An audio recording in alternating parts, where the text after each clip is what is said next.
말씀은 에스더 7장입니다. 에스더 7장 1절로 10절까지 말씀 함께 보겠습니다. 에스더 7장 1절로 10절입니다. 왕이 하만과 함께 또 왕후 에스더의 잔치에 가니라.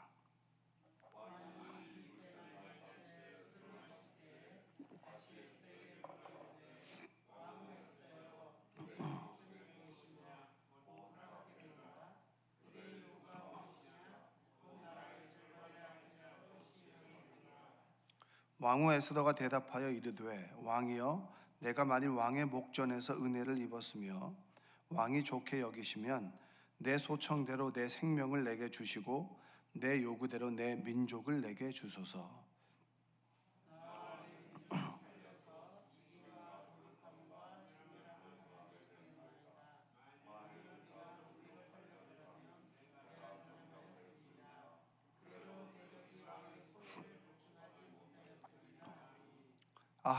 아하수에로 왕이 왕후 에스더에게 말하여 이르되, 감히 이런 일을 심중에 품은 자가 누구며 그가 어디 있느냐 하니,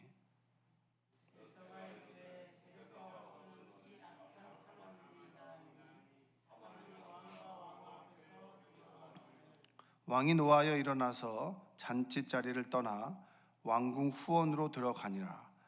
하만이 일어서서 왕후 에스더에게 생명을 구하니 이는 왕이 자기에게 벌을 내리기로 결심한 줄 알미더라.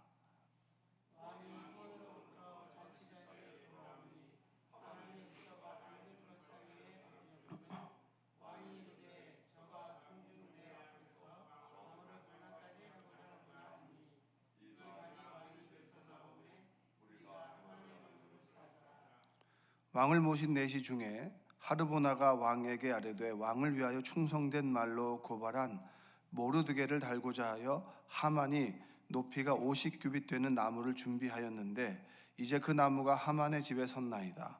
왕이 이르되 하만을 그 나무에 달라 하매 모르드게를 매달려고 한 나무에 하만을 다니 왕의 노가 그치니라. 아멘. 오늘도 하나님의 은혜가 여러분의 삶 가운데 함께하기를 주님의 이름으로 축복합니다. 우리가 이제 에스더라고 하는 그 이야기의 스토리를 다 알기 때문에 이 이야기가 이제 이렇게 자연스럽게 당연하게 전개가 될 것이라고 생각하지만, 그냥 우리는 동시대적으로 그냥 결론을 알지 못하는 상태에 이 순간만 보자면 굉장히 극적인 순간입니다. 우리 인생 가운데도 여러분 극적인 순간들이 있으시죠? 정말 변할 것 같지 않은 상황들이 변하고, 그리고 정말 이제 끝나나, 이렇게 끝인가 싶은데 그 끝에서 새로운 시작이 될 때는 정말 짜릿한 마음을, 또 짜릿한 기분을 느낄 수가 있습니다. 우리가 좀 한번 생각해 봐야 되는 것이, 출애굽을 할 때 왜 그렇게 바로가 이스라엘 민족을 내보내지 않았겠는가? 그러니까 10번의 재앙 가운데 그렇게 어려움을 겪으면서도 왜 바로가 그들을 내보내주지 않았겠는가? 그냥 완고한 마음이다. 그리고 이제 하나님을 잘 모른다. 그리고 이제 오기가 났다. 이렇게 생각할 수도 있겠지만, 왕의 입장에서 볼 때는 이 이스라엘 민족이라고 하는 사람들이 가지고 있는 노동력이라고 하는 것들이 대단한 겁니다. 그냥 밥만 먹여주면 일을 하는 사람들이잖아요. 밥만 먹여주면 전쟁을 할 수 있고, 밥만 먹여주면 일을 할 수 있고, 밥만 먹여주게 되면 정말 대단한 거예요. 그러니까 우리나라로 치면 외국인 노동자들이 지금 임금의 수준이 그래도 많이 올라갔지만, 예전에 초창기에는 굉장히 적은 임금을 주고 허드렛 일을 시켰단 말이에요. 우리 한국 사람들이 하기를 원하지 않는 일들을 그들이 감당했단 말이에요. 만약에 하루아침에 그들을 본국으로 송환한다라고 했을 때 그들을 채용하는 업주의 입장에서는 어떻겠습니까? 그들을 보내는 게 좋겠습니까? 보내지 않는 게 좋겠습니까? 외국인 노동자를 돈을 주고 시키는데도 그들을 보내는 것도 우리가 주저주저 하는데, 그냥 밥만 먹여주면 일을 하는 그 노예된 이스라엘 백성들을 출애굽을 시키는 것은 당연히 주저할 수밖에 없는 거예요. 왜냐, 나라의 기반이 무너지기 때문입니다. 어제 했던 그 일을 애굽 사람들이 대신할 수 있느냐? 다른 사람들을 포로로 끌어와서 그 일을 대신 시켜야 되는데 바로의 입장에서는 눈앞이 깜깜한 거예요. 그러니까 당연히 그는 신앙의 관점이 아닌 경제적, 정치적인 관점에 봐도 당대 왕이 바로였는데 이스라엘 민족이 한꺼번에 쑥 빠져나갔을 때 그 정치적 기반이나 경제적 기반이 무너진단 말이에요. 그러니까 당연히 바로는 주저할 수밖에 없어요. 하나님께서 에스더에게 지혜를 주신 겁니다. 왕회가 나아가서 우리 민족을 살려달라고 해야 되는데 어떻게 말할까? 단순히 우리를 살려주십시오 라고 하는 것이 아니라 당신의 기반, 경제적인 기반과 이 나라의 경제적인 기반과 모든 것들이 당신에게 손해입니다 라고 하는 것까지 같이 알려줘야 왕의 마음이 움직인단 말이에요. 그래서 그 오늘 말씀에, 오늘 본문에 보면 이런 말이 있죠. 4절 한번 읽어볼까요? 4절 한번 읽겠습니다. 나와 내 민족이 팔려서 죽임과 도륙함과 진멸함을 당하게 되었나이다. 만일 우리가 노비로 팔렸더라면 내가 잠잠하였으리다. 그래도 대적이 왕의 손해를 보충하지 못하였으리다 하니, 이렇게 노비로 팔렸으면 당신은 손해볼 게 없습니다. 왜냐? 어차피 우리는 노예였고 노예된 상태에서 조금 더 지위가 낮아지는 겁니다. 그런데 노예가 아니라 우리가 죽으면 당신의 정치적인 기반과 경제적인 그런 일들을 누가 할 수 있겠습니까? 라고 하는 지혜를 가지고 왕 앞에 나아가는 거예요. 여러분, 저는 어떻게 이 에스더가 그런 지혜를 가졌을까? 물론 왕후 정도가 되면 주변에 조언해 주는 사람들도 있겠죠. 그런데 하나님에 대한 간절함이 지혜를 불러온다고 저는 믿어요. 할렐루야. 힘보다는 방향이라고 하는 말이 있습니다. 우리가 엉뚱한 데다가 힘을 쓰는 것보다는 제대로 된 방향을 갖고 그리고 그 방향 아래에서 힘을 쓴다면 효과적으로 일을 할 수가 있죠. 여러분, 우리는 다니엘을 알고 있습니다. 다니엘이라고 하는 사람은 바벨론과 페르시아에 걸쳐서 중요한 요직에 있었던 사람 중에 한 사람이에요. 성경에서 가장 다니엘하면 기억나는 건 무슨 뭐냐면 죽음의 위협 가운데서 그는 제대로 된 방향성을 가지고 있었습니다. 그가 죽음의 위협 가운데 그는 예루살렘을 향하여 하루에 3번씩 뭘 했다 그래서 기도했어요. 절을 한 거죠. 예루살렘을 향하여 하루에 3번씩 하나님을 바라보며 기도했다. 우리가 인생의 방향 가운데 하나님께 방향을 두는 여러분들 되시기를 원합니다. 보이는 것의 위험 가운데 있을 때 보이지 않는 하나님께 방향을 두고 거기에다가 힘을 쓰는 여러분들 되시기를 원합니다. 새해가 시작됐어요. 새해가 시작됐을 때 우리가 하나님을 향해서 우리의 마음속에 하나님을 향한 간절함을 가지고 있느냐, 하나님 한 분만으로 내가 만족하고 하나님만이 나의 문제를 해결해 줄 수 있고 그리고 그분께서는 나를 지켜줄 수 있다라고 하는 신뢰와 그리고 믿음을 가지고 있느냐, 이것은 대단히 중요한 문제입니다. 사실 내가 하나님께 믿음을 갖고 있다라고 하지만 그분의 사랑이 나에게 너무나 크단 말이에요. 그래서 사도 바울은 이런 고백을 합니다. 로마서 8장 35절, 누가 우리를 그리스도의 사랑에서 끊으리요? 환난이나 곤고나 핍박이나 기근이나 적신이나 위험이나 칼이랴. 세상에서 경험하는 위험 7가지예요. 7가지. 7은 하나님의 숫자입니다.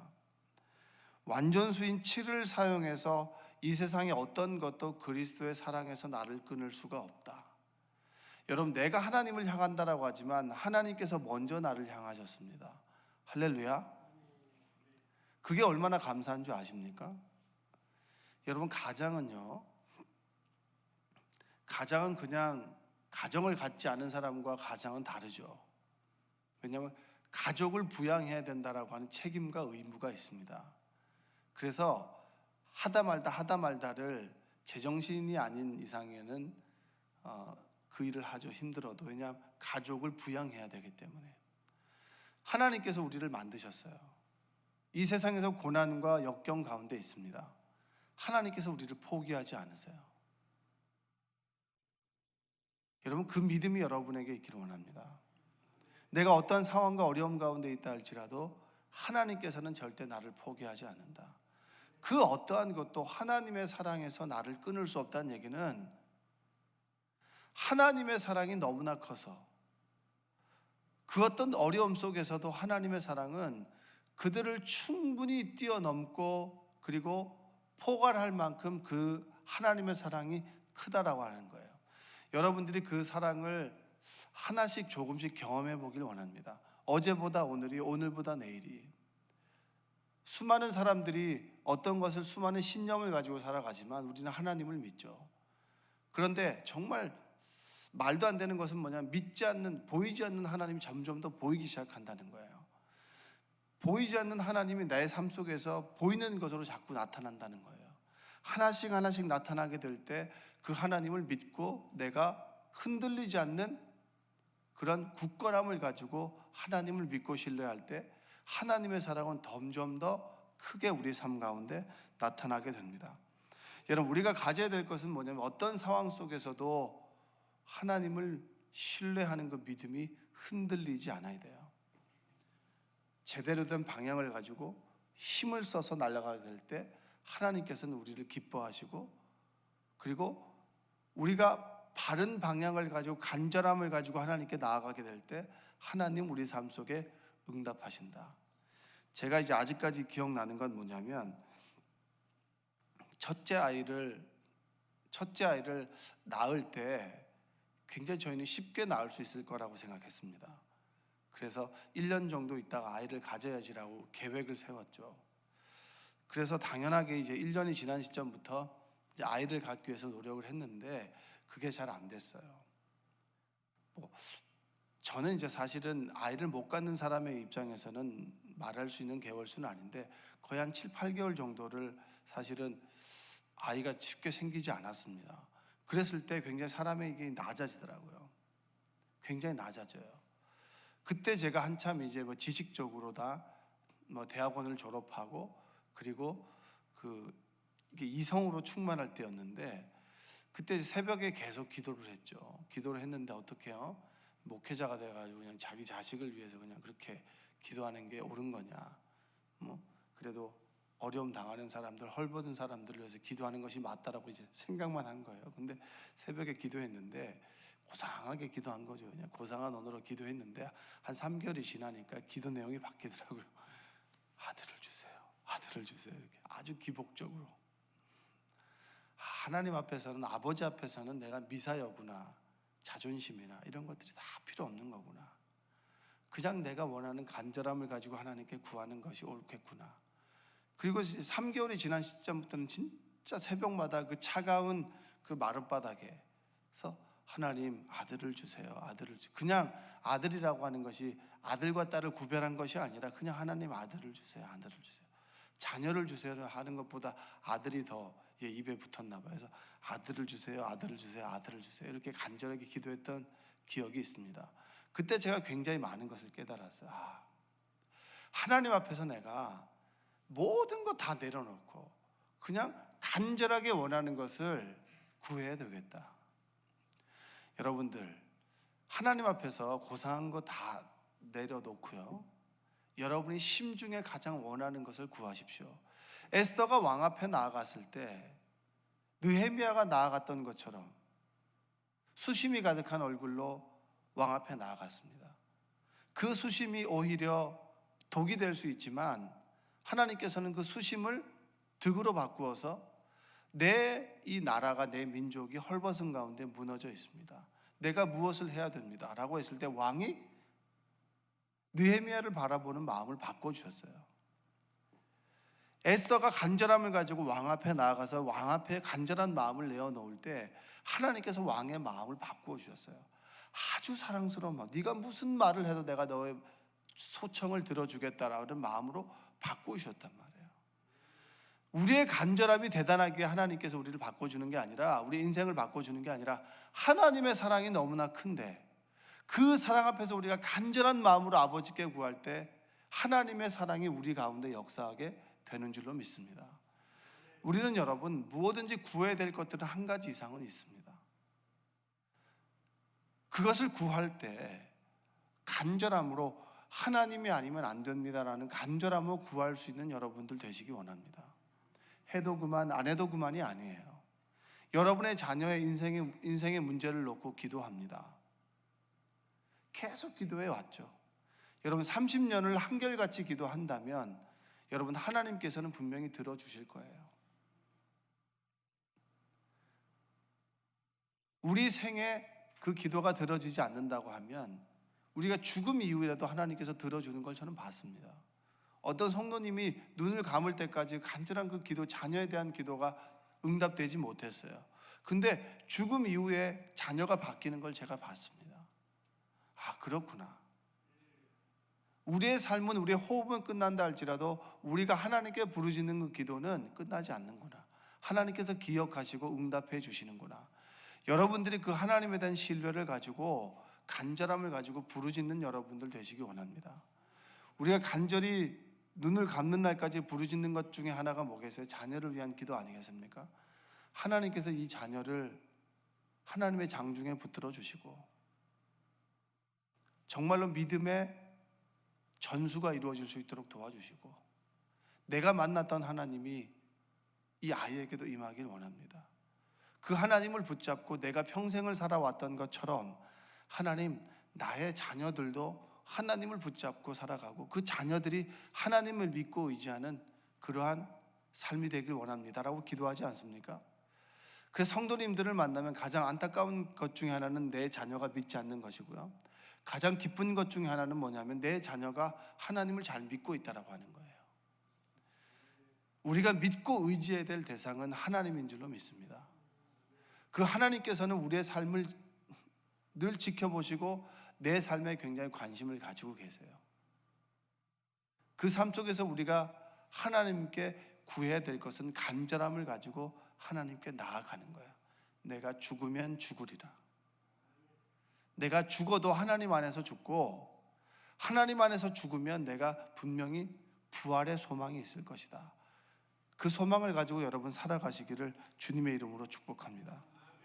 끝까지 부르짖는다면 하나님의 때에 저는 응답된다라고 믿어요. 그리고 더 중요한 것은 뭐냐면 끝까지 부르짖을 대상이 하나님밖에 없어요. 저는 그 믿음이 있어요. 내가 정말 부르짖어야 될 대상이 사람은 아니구나. 사람에게 계속 부탁하다 보면 구차해집니다. 그러나 하나님께 부르짖으면 구차한 마음은 없어요. 부르짖을 수 있다라고 하는 대상이 있어서 기쁘고 부르짖음으로 인해서 하나님께서 주시는 평안과 기쁨이 있고 그 기쁨이 오늘 하루를 살아갈 수 있는 힘과 용기가 된다라고 하는 것. 여러분들이 정말 에스더가 왕 앞에 나가서 부르짖으셨어요. 내 민족을 좀 살려주십시오.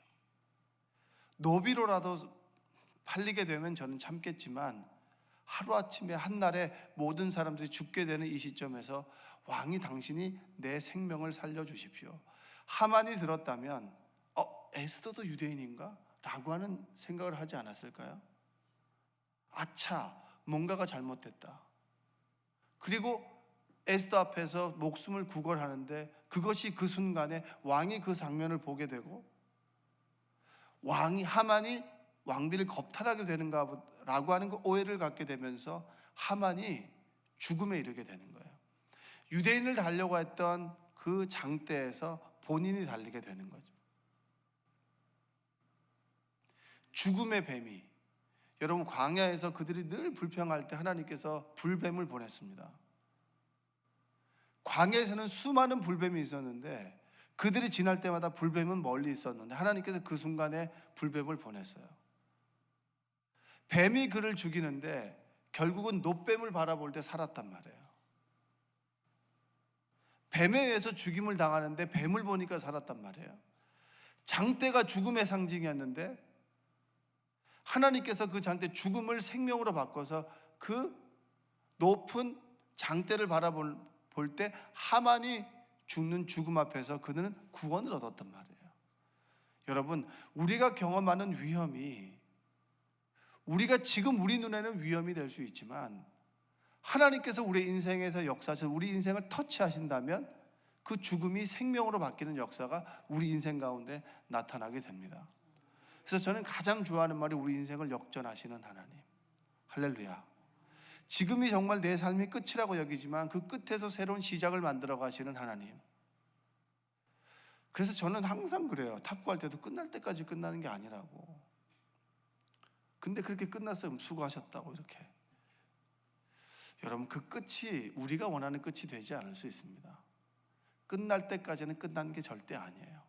하나님께서 어느 순간 만져주시면 그 인생은 통째로 변합니다.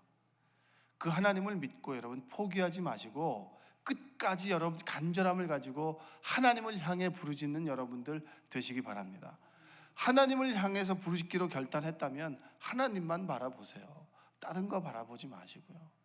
자꾸 다른 것에 귀를 기울이지 마시고 하나님만 바라보고 하나님께 마음과 모든 것을 두고 그분을 향해 힘을 내어서 부르짖는 여러분 되시기를 주님의 이름으로 축복합니다.